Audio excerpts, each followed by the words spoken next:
Bangladesh nationalist party ने ऐतिहासिक बहुमत हासिल किया है। चुनाव परिणाम सामने आने के बाद अब बांग्लादेश की बीएनपी की नई सरकार बनने जा रही है। पार्टी नेताओं ने कहा कि उसके नेता तारिक रहमान जल्द ही बांग्लादेश के नए प्रधानमंत्री के रूप में शपथ ले सकते हैं। इस बीच खबर सामने आ रही है कि तारिक रहमान के शपथ ग्रहण समारोह में भारत के प्रधानमंत्री नरेंद्र मोदी को बुलाने की तैयारी है। बीएनपी के एक शीर्ष नेता ने यह जानकारी दी। बीएनपी के वरिष्ठ नेता ने इसे आपसी रिश्तों में बेहतर बनाने की कोशिश को बताया है। मीडिया रिपोर्ट्स की माने तो बीएनपी नेता हुमायूं कबीर ने कहा कि तारिक रहमान के आगामी शपथ ग्रहण समारोह के लिए भारतीय प्रधानमंत्री को बुलाने की योजना है। उन्होंने निमंत्रण को बेहतर संबंधों को बढ़ावा देने की दिशा में एक सद्भावना भरा संदेश बताया है। बीएनपी के शीर्ष नेता और तारिक रहमान के विदेश नीति सलाहकार हुमायूं कबीर ने कहा कि नई सरकार क्षेत्रीय सहयोग और को मजबूत करना चाहती है। उनका कहना है कि भारत के साथ संबंधों में नई शुरुआत की उम्मीद है।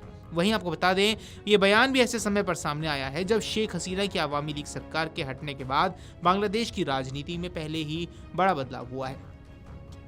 एक इंटरव्यू में बीएनपी नेता हुमायूं कबीर ने कहा, हमारे लिए ये क्षेत्र महत्वपूर्ण है। तारिक रहमान की विदेश नीति का एक महत्वपूर्ण हिस्सा इस क्षेत्र को एक प्रभावशाली क्षेत्र बनाता है। उन्होंने कहा कि आप लोगों को शामिल होने के लिए निमंत्रण देते हैं। उम्मीद की जाती है कि आप शामिल होंगे। बीएनपी नेता ने आगे कहा, निमंत्रण भेजने में प्राथमिकता की एक भावना है।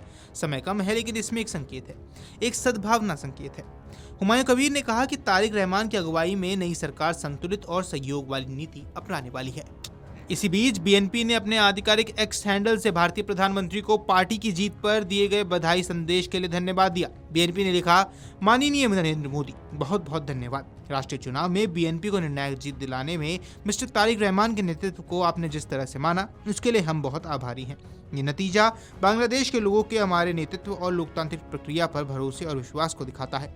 बीएनपी ने आगे लिखा कि बांग्लादेश अपने सभी नागरिकों के लिए लोकतांत्रिक मूल्य, सबको साथ लेकर चलने और आगे बढ़ने वाले विकास को बनाए रखने के लिए प्रतिबद्ध है। बीएनपी ने अपने पोस्ट में आगे लिखा, हम आपसी सम्मान, एक दूसरे की चिंताओं के प्रति संवेदनशीलता और हमारे क्षेत्र में शांति, स्थिरता और खुशहाली के लिए एक साझा कमिटमेंट से गाइड होकर अपने कई तरह के रिश्तों को आगे बढ़ाने के लिए भारत के साथ कंस्ट्रक्टिव तरीके से जुड़ने की उम्मीद करते हैं। आपको बता दें, प्रधानमंत्री मोदी ने शुक्रवार को बीएनपी के प्रमुख तारिक रहमान को बधाई दी थी। पीएम मोदी ने कहा था कि यह जीत बांग्लादेश के लोगों को उनके नेतृत्व में भरोसे को दिखाती है। ये भी कहा कि भारत लोकतांत्रिक, प्रगतिशील और समावेशी बांग्लादेश के समर्थन में हमेशा खड़ा रहेगा। इसके साथ ही पीएम मोदी ने भारत और बांग्लादेश के रिश्ते को लेकर भी अपना बड़ा संकेत दिया है।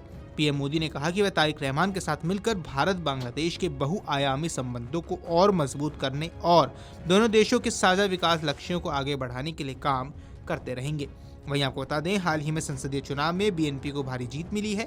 यह जीत बांग्लादेश की राजनीति में बड़ा बदलाव मानी जा रही है, क्योंकि 2024 में शेख हसीना की अवामी लीग सरकार हटने के बाद ये पहला बड़ा चुनाव था। वीडियो डेस्क अमरुजाला.com। अगर आप ये वीडियो YouTube पर देख रहे हैं तो हमारे चैनल को सब्सक्राइब कर बेल आइकन दबाएं, और Facebook पर देख रहे हैं तो हमारे पेज को लाइक करें।